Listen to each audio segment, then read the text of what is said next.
we'll keep the stream concise, so if we run out of questions, we'll finish it there rather than just keep it dragging on.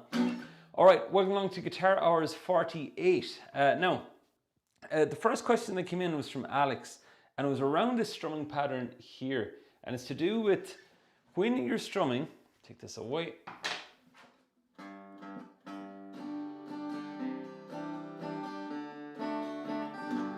When you're strumming, do you strum all the strings after you've picked the top one? So if I go like this,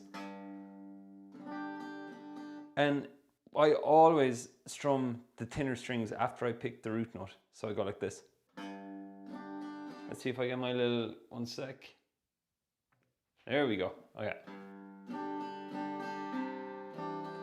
So I'm always going for the lower one. So I pick the root note, then I move down, but I actually lighten the grip on the pick. So it's gripped at, I'd say, 7 out of 10 strength here. Then I lessen it to a 4 here. And if you watch closely, you're going to see there's a bit of a squeeze on it here. That's for the top. Now watch, I relax. And you'll see it in the fingers here, the tension, when I pick the top, and I relax when I strum the rest.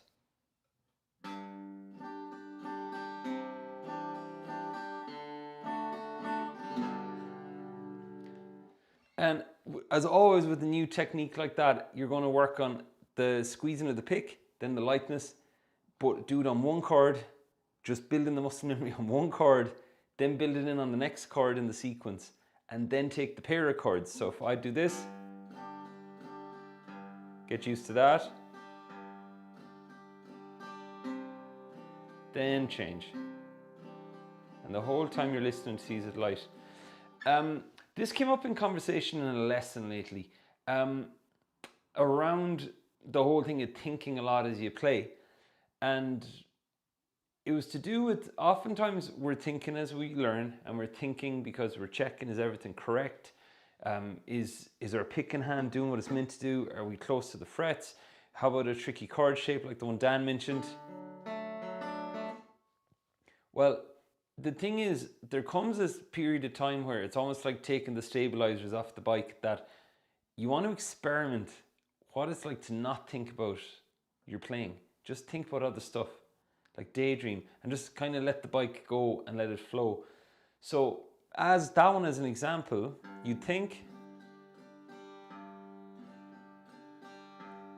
and then after a period of time, and this works with anything you're working on, could be solo stuff, anything. Like, there's no way I was thinking about that. And you basically step back, and it's like you're observing your hands working by themselves. And when you do that, you end up like seeing, can you just let the muscle memory take over sooner rather than later? Because sometimes we hang on to the thinking and the muscle memory rather than let the muscle memory take over. Hope that makes sense. Ask any follow-up questions you have on that one. So, because if you're going singing over stuff, you don't want to be thinking about playing too much. Now, that was the first question that came in. Dan, you asked about this chord in the Chili Peppers song. I'll play it here real quick.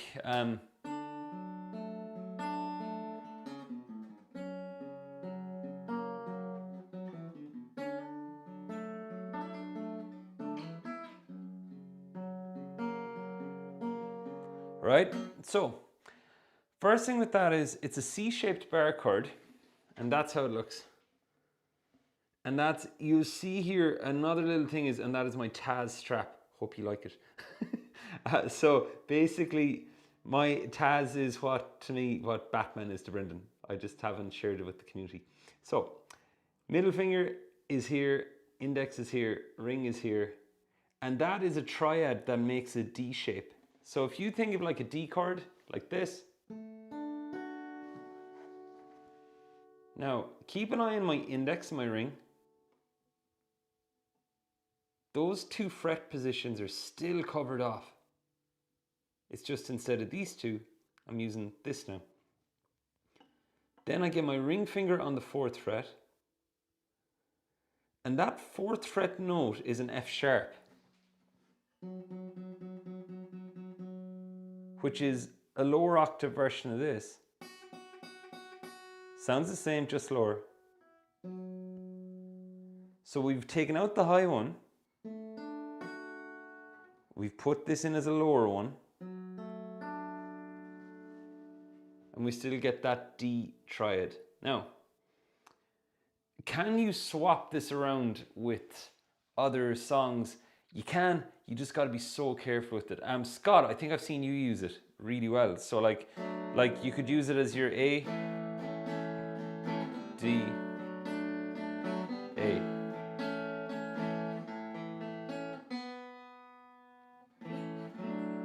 So it can be used really nicely. But a lot of songs, you wouldn't have seen me use it too much. I'd always go for that D if it's in the song originally. And things have gone dark. Right. So that's the start of the shape. Now, it's still called D, but then you drop your thumb and the pinky comes off the subs bench, and this might happen, this wobbly finger thing, and put it on the 5th fret of A. And that is the C-shaped bar chord. Right, you see my thumb, in case anybody's asking where's my thumb, it's here. In contrast, for a regular D chord, it's usually up here. Now watch it here. Drops and goes to the side. So that's the shape. Now, it is called a C-shaped chord, just in case anybody's looking at this going, I don't see a C. That's a regular C. If you were to make that with middle, ring, and pinky, slide up 2 frets, index on, and that's it. Now, so it's used in the song like this. And if for any reason it's not coming out, it's unclear, what you want to do is just experiment with finger angles. Because the thing is with learning online, if you see chord diagrams, like for example, all of us watching here together, like if we were all in a room together and we all got shown a chord diagram on a screen and we all sat down and put it on and we got the dots correct, like we followed it, there's no guarantee that all our fingers would be positioned the same, at the same angle, we'd all put the same pressure on the same fingertip at the same, like there's so many variations. And that's why with these shapes, sometimes we try them, and if they don't work, we kind of go, oh man, it's not working for me. But I would experiment with angles, experiment with like just pressure points on the fingers. Like for example, Dan, I'm pressing really hard with my pinky. My ring, I'm pressing hard with the tip. My middle finger, not so much here at the bottom. It's more like a hook. See that angle on the middle finger at the bottom? Take the index away to show you. See that? So I'm not like that. Then the index is barely pressing. That is the easiest job. And that is the C shape. Now, I'm going to do a quick little check-in to see here because I have my comments open. Okay, any questions? Dun, dun, dun, dun, dun, dun. Hold on now. I was using new software. Oh, there. Okay, cool. Okay, cool. Yeah, the C shapes, Scott, they're so handy. And for anybody wondering about getting into them, like they just add a lovely tone to your playing. Like, someone told me long ago, I know. And Scott put a video up in the community. I just got a flashback on these 3 shapes, I think. So, right, so that can be used really well. Now, also then what came as a thing attached to that was the whole thing of hammer-ons and pull-offs. So I said I'd address them in this video. So I'm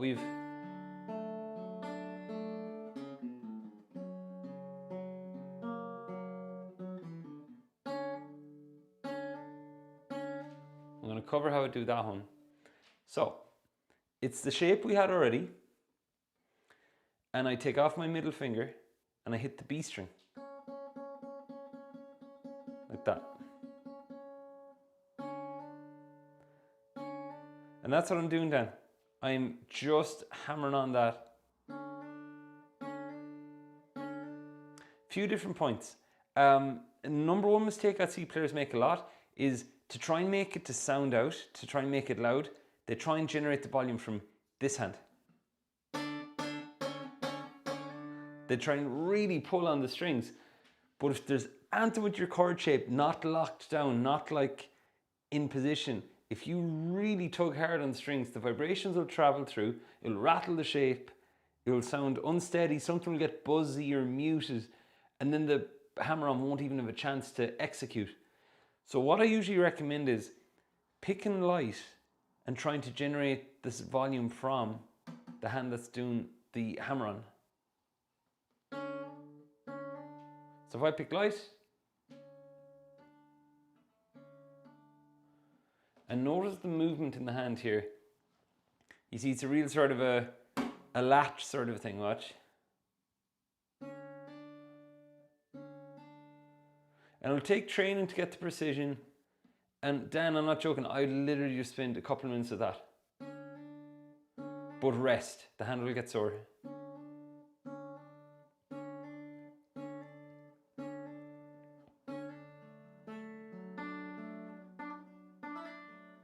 Now, the pull-off. The pull-off is more difficult than the hammer-on. So in terms of approaching under the bridge, Dan, I would say spend time on the hammer-on first. It's almost like studying for one test. You want to get some stuff learned and make the grade for that test. This test is harder, and if you start doing both of them, the motivation will dip because it'll be hard to see progress bouncing back and over between the hammer-on and the pull-off. But I'm going to teach the other piece anyways. So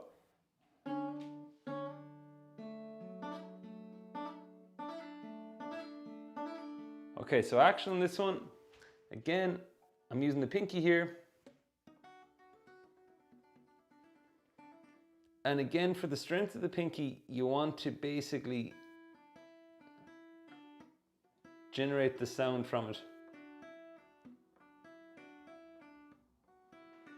And the accuracy on it would be one thing. I haven't played that in months, and I can see that I'm missing it sometimes with the pinky, which doesn't regularly happen, so I have to practice it. But from learning from scratch, you'll have the two things, the accuracy of landing it in position, and the second thing is the strength of making it sound out. So what I'd say is go slow and go at the tempo that you will hit it, that you can see it happen in real time. So like if I go like this. And I'm using the side of the pinky. It's the outside of the pinky I use for the hammer-on. It's not going to go that way. And here's why. See my pinky here, how it's like all laid out and it's straight. I'm not going to get too much hammer-on action and pull off. Watch here. That scrunch will work that way. And the way I'd approach like hammer-ons and pull-offs is they do take like an insane amount of work kind of getting it. And the muscles getting tired in the hand and you have to take a break. It's so unlike learning some chords and strumming after a while that you spend time with it and you start to see results. I'd put it on the side and I'd just spend time doing it. I used to put on matches and put on sport and do that sort of more technical stuff as I'd play rather than just listen to myself do it all the time. Hope that helps. Now, let's pop in and see, is there any questions? Hey, John is tuning in. What's up, man? How you doing? Andrea, yeah, fire away. Okay, I see the question. Lovely, lovely. Okay, Dan, real quick, is it done with the pick or finger picked? I've done it both ways. Like, I've done it, what would I do? Pick. Yeah, so I'm using, but I am, like for that first one, I'm using the middle finger.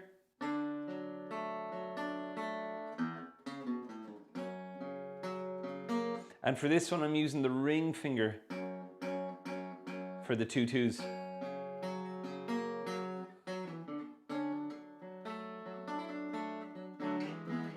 Yeah.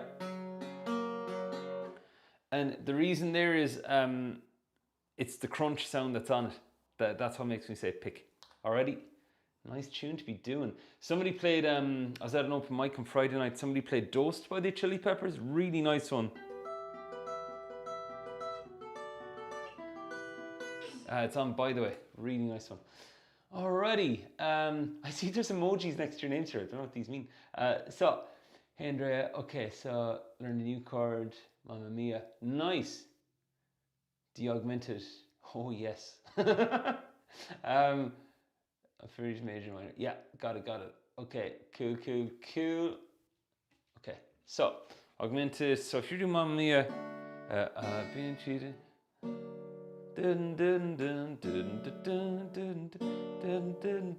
Okay, cool. So, what a tune. So the augmented chord, I'm not sure where you might have learned it. This is the one I use. Okay, so I'll just give this context. So if I'm taking an A, oh, that would work as well. Okay, so this is used in Mamma Mia for anybody watching this who's into ABBA. Par, if you're here still. So, like, if I'm going,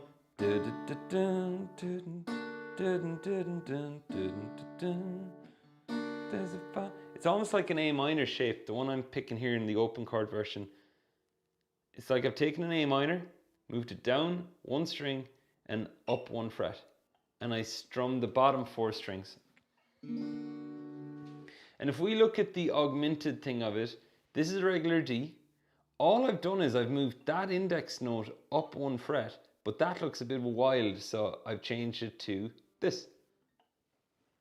Right? So it's actually just a D chord with this fret put one note higher. Right? Now, I'm also going to show an augmented version here that I like to use. So for anybody who uses the C-shaped chord on their D, you can do this. So it looks like a dodgy bar chord. So I'm barring the 3rd fret of G and B, middle finger on D here on the 4th fret, ring finger on the 5th fret of A. So that's it. Only those 4. Okay, and if you're tempted to wonder why use each, the first thing I'd say is like the tinny thing here, if I'm going,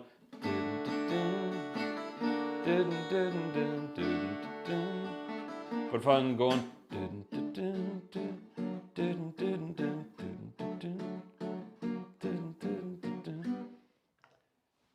the way that has a sort of bass keyboard thump. So it's always good learning 2 different ways to do something. But I'd start with that one. Now, augmented chord. I'm going to go into some of the theory. I'm not the ultimate guy for theory. So the augmented is where every chord has a root. Not every chord, but this D major chord has a root, a major, 3rd, and a 5th, right? So the D chord is constructed of notes. It's made up of notes. Those notes follow a pattern. It's D, F sharp, and A, right? And then D, A, D, F sharp. So this open D chord is made up of 4 notes. We've 4 strings. D, A, D, F sharp. Now, I won't go too far down a theory rabbit hole here. Why those notes? But the important thing to know is that they each have a label. D is the root note. The F sharp is the major 3rd. And the A is the perfect 5th, right? Now, if you adjust this formation, like if I add in more F sharps to this D chord, it's still a D chord. If I had it's like these 3 notes are like, give us a recipe for a D cake, put it that way. If I had in more F sharp, if it was chocolate and I had more chocolate to the cake, I still got a chocolate cake. But if I mess with the chocolate, like do something a bit wild with it, like it changes the name of the recipe. This A that we've got here, it gets sharpened by 1 fret. So this note here goes up here. But the rest of the chord stays the same. And that's why it's called D augmented. Right, so the 5th gets sharpened. Now, every chord has an augmented version. Like E. Do you know that song Gilbert O'Sullivan, Matrimony? Dun, dun, dun, dun, dun, dun, dun, dun, dun, dun, dun. that sort of funky sort of sound is in it. Stevie Wonder used it. Once in my life, someone who loves me, someone I've needed. All that's happening there is one little note is getting tweaked each time, and it just sounds so cool. All right, so that is For Once in My Life and Matrimony, 2 songs. All right, I hope that helps, Andrea. Any theory buffs watching this, my apologies for the cake stuff. Alrighty, so, oh man, that'd be cool. Okay, cool. Okay, John, good work on the hammer-ons, and fingers are aching. Yes, they're in take. Just be sure that you're resting them. That's the main thing. Kind of like being tired after a workout. You know, muscles are sore. Doesn't mean it's bad. But, okay. Bro, SpongeBob in the house. What's up? Bro, it is a Baby Taylor BT2 mahogany. In a previous life, I think I was a Taylor rep. Yeah, amazing guitar. I have videos up my channel. Search search Baby Taylor. I break it down. They're $400 roughly for one that doesn't have a pickup. And then the other part around it is you can get a pickup put in. I got an LR Bags put into it. Haven't done anything else with the guitar. I've had it 10 years. It's really full sound. I've tried every other 3/4 size guitar. This is my favorite. Just the full sound of it. And yeah, that's all I gotta say. And there's a good lot of the crew who have this guitar as well. But yeah. How to play F major chord without a lot of strain. Cool. So, with the F major chord, the key thing is, and again, I'll direct you to a video where I break this down fully. If you look up bar chord trick, sorry, the light just went, I'm still here. If you enter bar chord trick into YouTube, you're going to see a very excited version of me on a thumbnail. Click that thumbnail and you'll see everything broken down. So here's why F major doesn't work for a lot of players. The first thing I'd say is do the G bar chord first. You want to get a win on the board. Start with the G major bar chord. It's easier. F is the one that will come up naturally because you need it for songs with F, but try G. Second problem that happens is, I'm going to turn on a light here. Second problem that happens is players tend to think that they need to make all the pressure from their thumb and their fingers, but a bar chord is so much. And like, think about the strength in your elbow. Like if I said to you, you had the choice between, I can't find a non-violent example. So if you had a choice between banging a desk with, like, I was thinking of MMA, like if you have a choice between banging a desk with your elbow and your finger and thumb, which will be more powerful? Your elbow. So like when it comes to bar chords, use your elbow, pull the elbow back, keep this here, and those two things, they can generate a lot of pressure. And some players might go, but pressure is bad, isn't it? We shouldn't have tension. We should have some tension. If you've no tension when you play bar chord, there'll be no sound. So that's the key thing. And G major bar chord. But enter bar chord trick into YouTube. There's a little short, 52 seconds. It's helped a ton of players. Yeah, and then you just take that down to F. But you'd be much more confident going at F if you already have a G chord ringing out or a B minor bar chord. And strings, if you are, check your strings in action as well. Like 11s, I'd start with 11s on acoustic. If you're struggling with bar chords still, move down to 10 gauge, get confident with that, then put 11s back on, get comfy with that, then 12. It's kind of like weights, to use our example again. Alrighty, good question. Song of the month, yes. Okay, cool. Andrea, you might have a student there. So, yes, I need to be sponsored by Taylor. I've never sold so much of something in my life. So, that's the bar chords. And yeah, so Adida, sorry, no, I'm probably not saying your name correctly. That will help with bar chords. And the trick then, for anybody else watching this with bar chords is, or with any new chord shape, like if you're getting this for the first time, or any of those, or the augmented one, take that one new thing and put it into something you already know a lot on. That'd be huge. Okay, So those are a few bits around bar chords. We don't do the bridge. So any other guitar questions? Because I'm about to go into some song theory here before I do any more Taylor endorsements. I wonder could I use the board actually. Let me see. This could be a bit wild, but let's see. Screw it. I'm going to use it. So, right. Going old school beyond belief here. But yeah, so long story short, I was teaching this week and we were working on Wonderwall. And what happened was this student, they put a ton of brilliant work into it over the past few weeks because like us all, you start a song, then you just realize how much is actually in it. And with Wonderwall, we were going like fine-tooth comb on it, going, no, that arrow's off. You've gone playing by ear there. You got to watch it. So here's what we did. They came in, and this is going to be useful for you watching if you have a song and you have all the parts learned, but you haven't joined it together yet, right? So in this case, they had the intro and verse, pre-chorus. They had the chorus, right? Those are the only sections in the whole song. And what happened was they said, I can play all of them on their own, but joining it up, it's a bit of a problem. And this is where I said it comes into focus, endurance, and consistency was the other one. Right?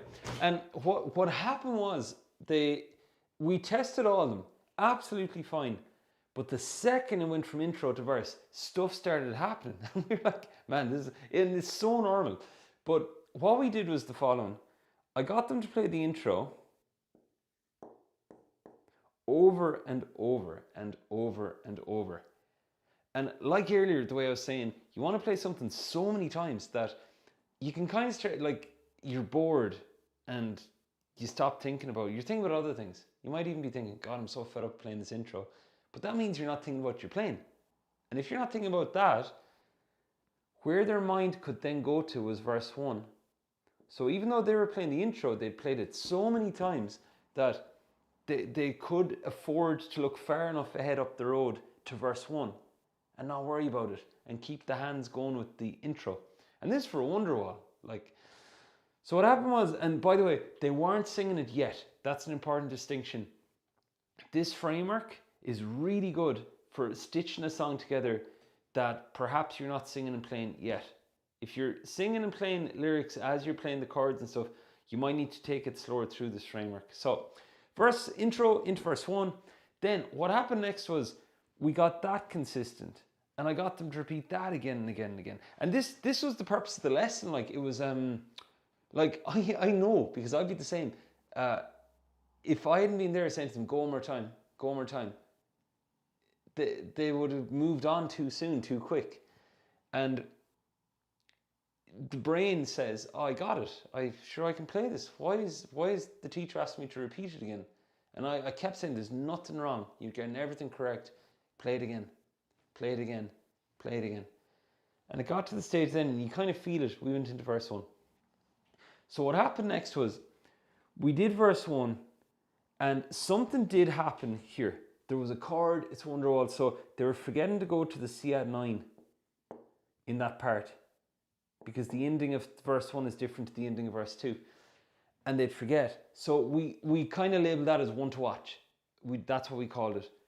And we go from the intro, and what I said was, like I used the Olympics as an example. Do you ever see the hurls?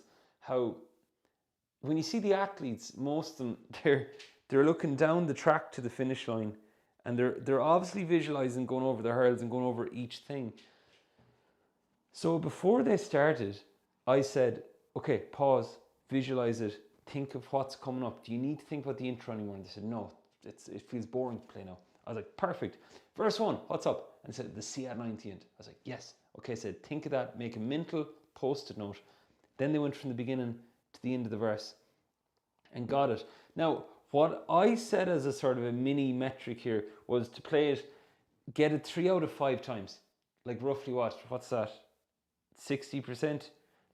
Then you're going for 8 out of 10. like aiming for 80% getting it right the whole time.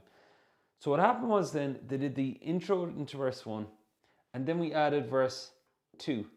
It goes straight into verse 2. And the funny thing was, this also had something to watch. There was no C add 9 at the end. So now they had to watch the opposite thing.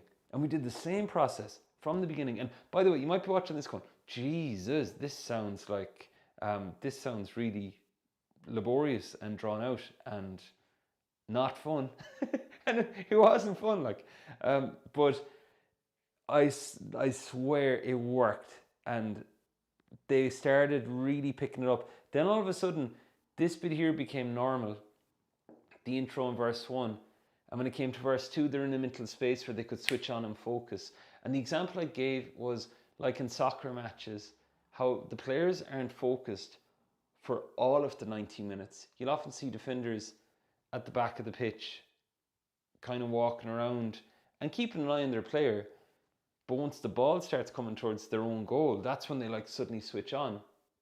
While at the other end of the field, the forwards and the attackers might switch off a bit. It's this whole balance thing.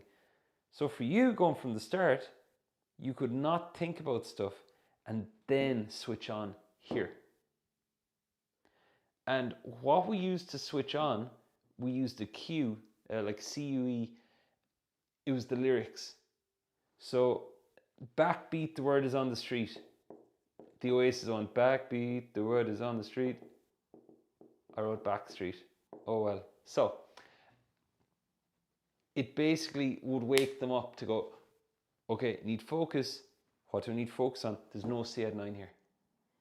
And you can do this yourself if you play along with the song. And it stops you having to wear out your batteries focusing all the time if you don't need to.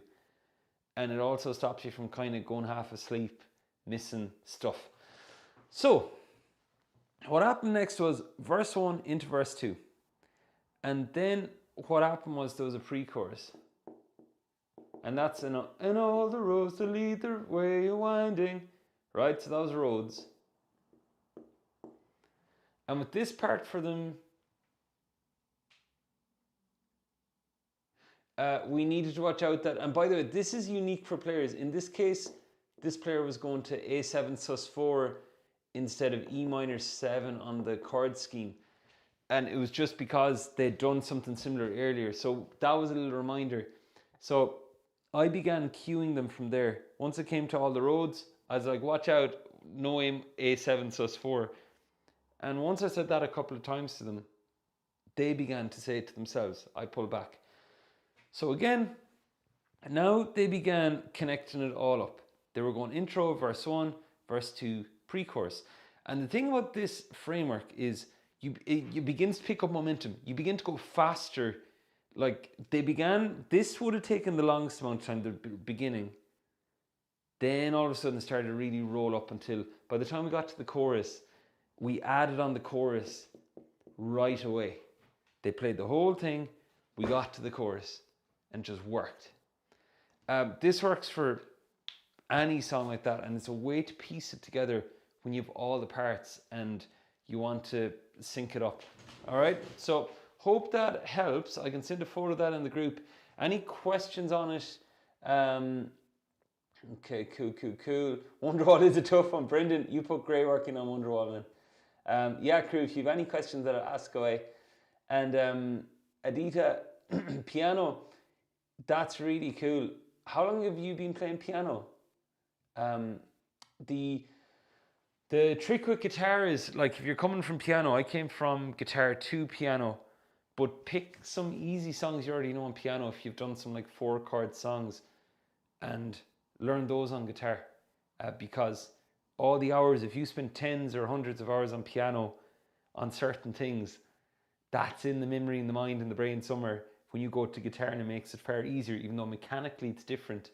I would have started off learning a ton of songs on piano that I knew on guitar inside out, so I could tell myself the chords. Alrighty, cool. We're at 7:36, or 36 past the hour. So that's a little bit on that framework. Wonderwall is extremely difficult to learn. It honestly is, to get it exactly. That's the thing. To get it exactly is the thing. All right, so that is that. And yeah, I've no other questions, so I'm not going to hold you for too long. I'll hang on another 3 or 4 minutes if there's any questions in any of that or anything else. I'll keep an eye out here.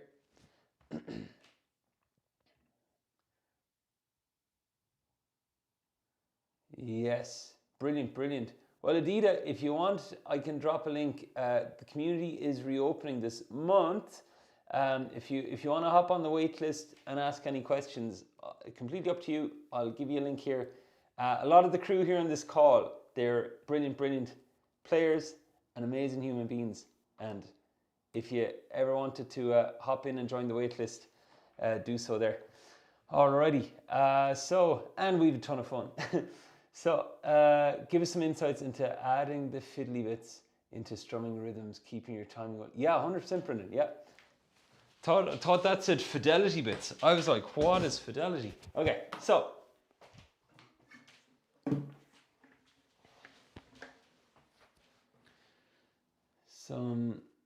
Okay, give us some insights into adding the fiddly bits and string rhythm, keeping your timing while adding them in. Perfect, perfect. Okay, so. Is there any specific song you want to mention, Brendan, as a reference that I might know? If not, I'll make some up. Might go back to ABBA actually. Man, they have great tunes. I'll check.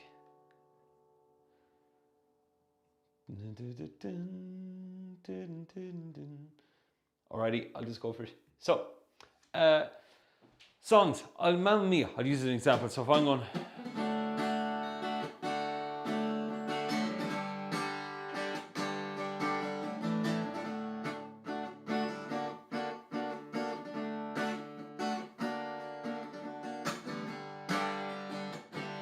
so,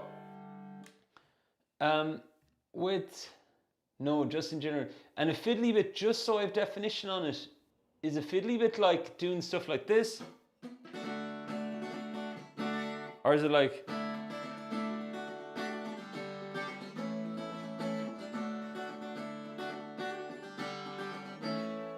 I'll let that roll a sec. I'll just keep an eye out.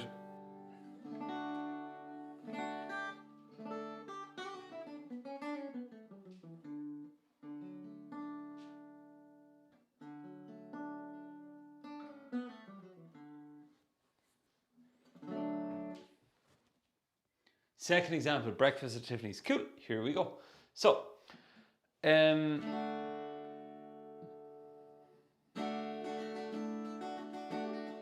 okay, so if I was to do that, and I was to relearn it again from scratch, the first thing is I would tighten up everything leading to the fiddly bit, like unbelievably so. That's everything that leads before I do that bit. So again, I'm just strengthening, I'm not thinking about the thing.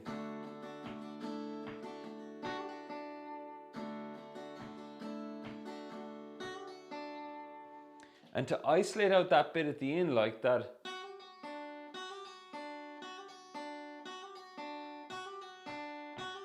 I'm getting the timing on it. Now, I'm going to tap my foot here. It might shake the camera, but screw it. So what?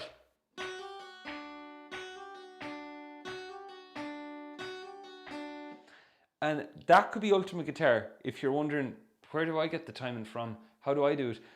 If you see it on an ultimate guitar play along thing, isolate the bar, put on the metronome so you hear the click, because some of them will land in weird places, and drill it, right? So go.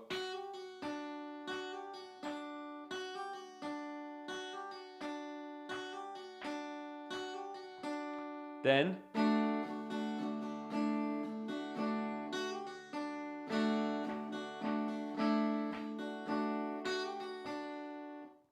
And like the real song goes like, but you see how much slower I've taken it. So on Ultimate Guitar or YouTube, whatever, I like Ultimate Guitar though because you can loop it. I would loop the thing and I would loop that little fill. Then I'd go at the tempo that I can play that fill at. So like,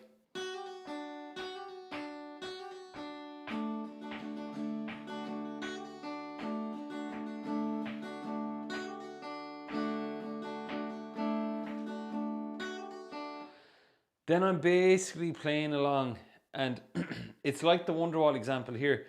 I'm playing that over and over and over again until I'm consistent. I'm playing it over and over again until I'm getting it. Because moving to the next chord and the next chord, the brain doesn't like open loop. It likes to complete things, and you'll want to move to the next bit because it sounds way more like the song than looping just this. But that's where it's like worth it to do it. And the promise I used to make with myself when I'd learn was, even though I could have been at that for an hour, but in the back of my mind I thought, well, if I need to get this hour out of the way, I'm going to do it now and get it done, and then I can play more. And the second reason was, in the back of my mind I was like, oh, this is used in more songs, so I'm using it, I'm learning for this and more songs. Because that's the thing about keeping the discipline and the focus and the persistence on drilling stuff.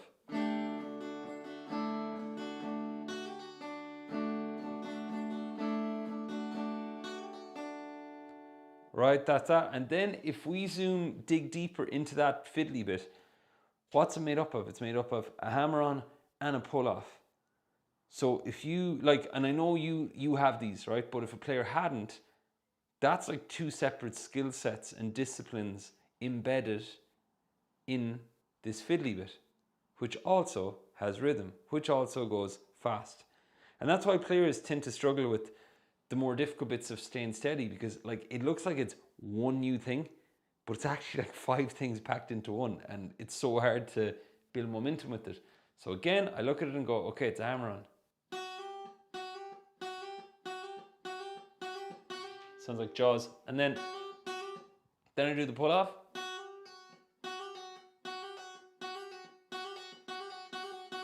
And by the way, this could take place over a week or two, like, you know. And then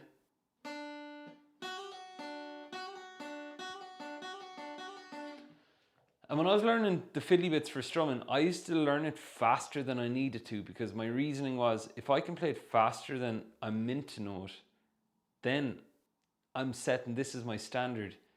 And when I go to play the regular one, which is now slower, it's going to be easier. You know, there's that approach. So like here, and then,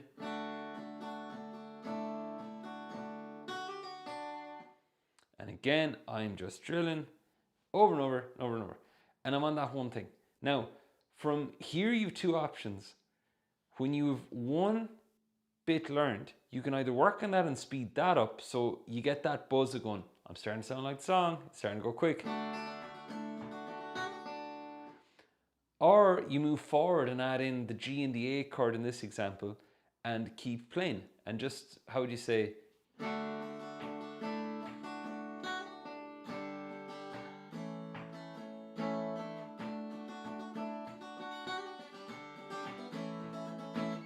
and the other thing about fiddly bits is it's about strumming lighter. Hold the pick super light, because that way it's just gliding across the strings. Because a lot of the fiddly stuff is faster, so that'll be the thing. All right, so I hope that helps for a start. If there's any other examples, let me know. 100%. And the extra notes here and there. Yeah.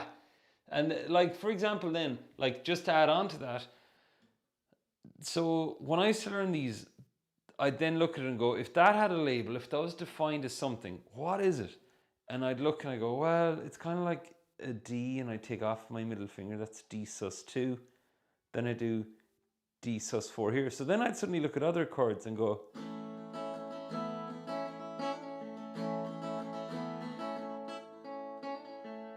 and I'd experiment with some of those.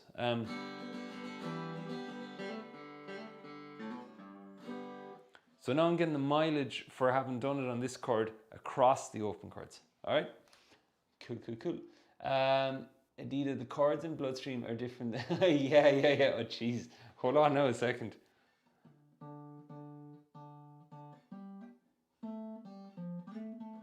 It's something like, excuse me here a sec. Um,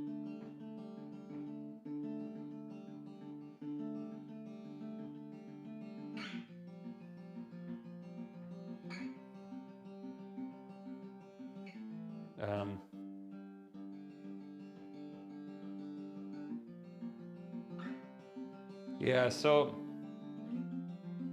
yeah, the unusual thing about that one is there's an open string ringing throughout.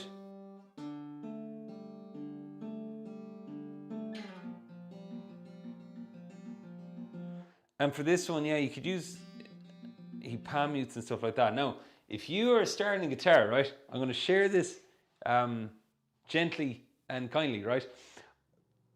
When you get into learning guitar online, YouTube is going to find you and it's going to go, hey, Adita is learning like guitar. This is brilliant. We know they like Ed Sheeran. So bang, start getting tutorials all sides for different things. If you're starting guitar, what I'd suggest is spend 80% of your time.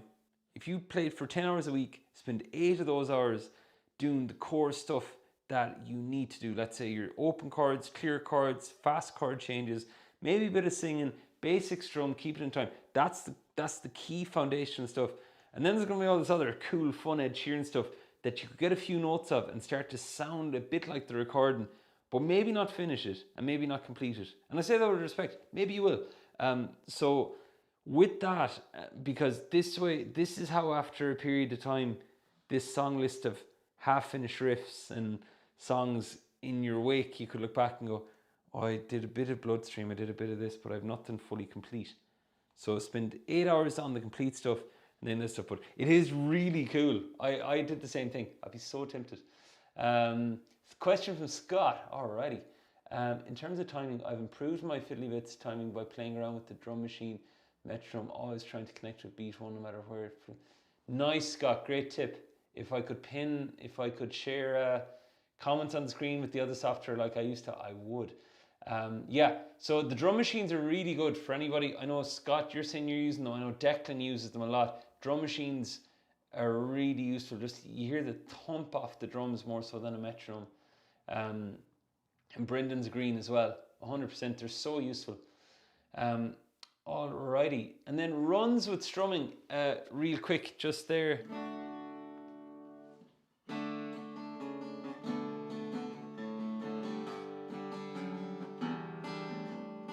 Again, it's the same stuff. I'd go.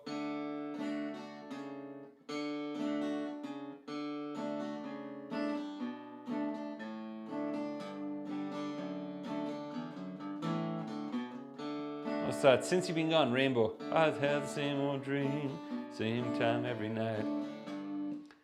You see a line of chords, that practice would have happened. One chord, pick, strum, get it on one chord, add the next and add on. It's the same approach to so much stuff on guitar. So much stuff. Alrighty, so that's a few bit on picking. And the drum machines then, I think Declan suggested a Moore one. I think it's 100 quid. It sounds class.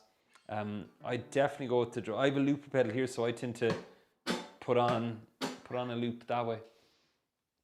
Alrighty. So folks, we're in the last 10. Any other questions? Anton, you want answered, or Anton demoed and how it will be played on guitar? Mamma Mia, that'd be cool to hear at the retreat, Andrea.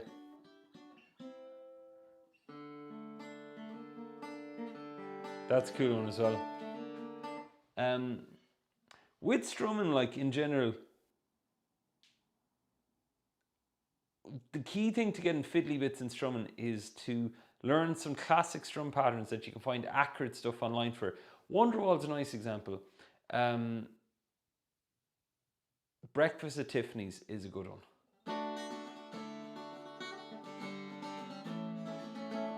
That's a pretty cool one. And when I was doing like the fiddly strumming stuff, at times I used to write it out and plan it. Because I'll put it this way, it's one level of trying to execute it if you're playing, and as you're playing, you're thinking about doing a fiddly strum thing, and you try it, and it works or it doesn't, and then you're still playing and you look, where did I actually try it? Where was that? If you take out a pen and paper and have the arrows of your strum written and go, I think I'm trying to fit it in here. And in general, like if I was fitting it in, like I tend to lead with 4 beats and then I do the fiddly bit, because if I lead with the fiddly bit and I keep doing fiddly bits, it's kind of like there's no steadiness for the fiddly bits to appear fiddly. If everything's fiddly, nothing's solid. So like if I was going 1, 2, 3, 4, 1, 2, 1, 2, 3, 4, 1, 2. See, when I lead that bar with the fiddly bit, it's like, whoa, what just happened, you know? Okay. Yeah. Nice, yeah. And by the way, when you find a YouTube channel that way that like you like for a specific reason, bookmark it. I've done that before in the past where I'd find there was some gigs, and instead of learning it by ear, I literally put on a play along tab and just played along, and it just bookmarked them, because like there's a limited shelf life to patience when you're looking stuff up to what's the word? Learn. If you spend 10 minutes trying to search on YouTube, you already have decision fatigue and kind of trying to find the right thing. But yeah, ABBA, that'd be a cool one.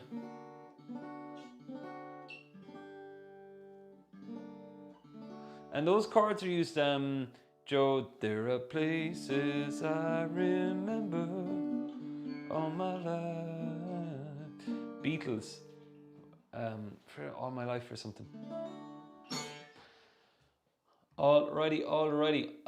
You can change the chords. Yes.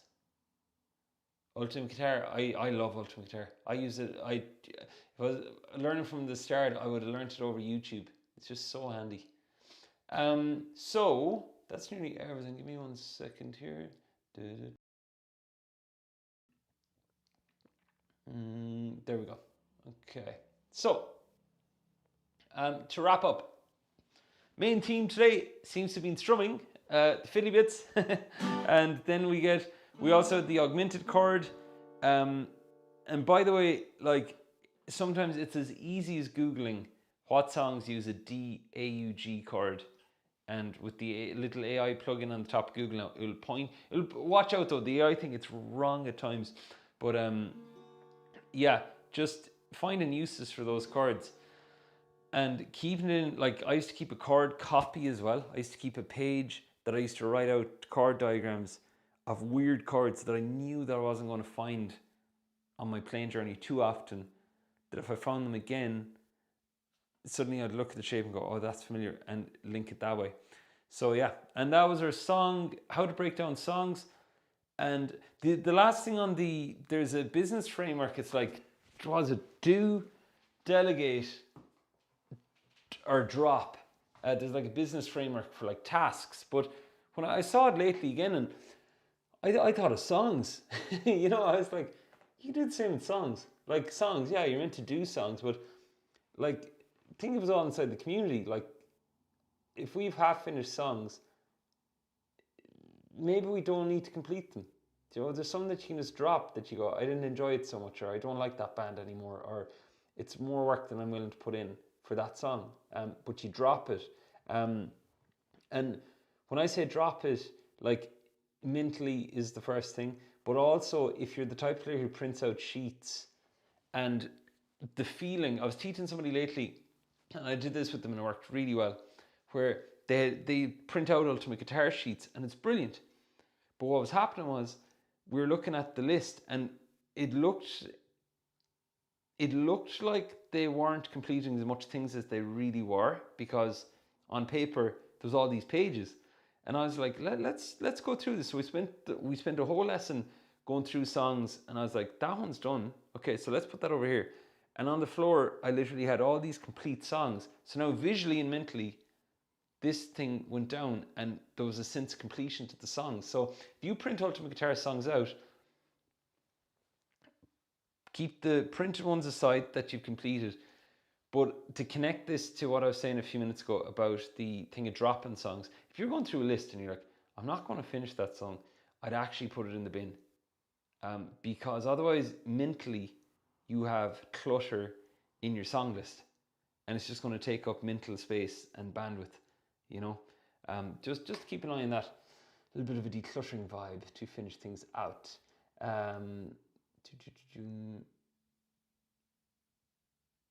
Yeah, 100%. Yeah, ultimate guitar.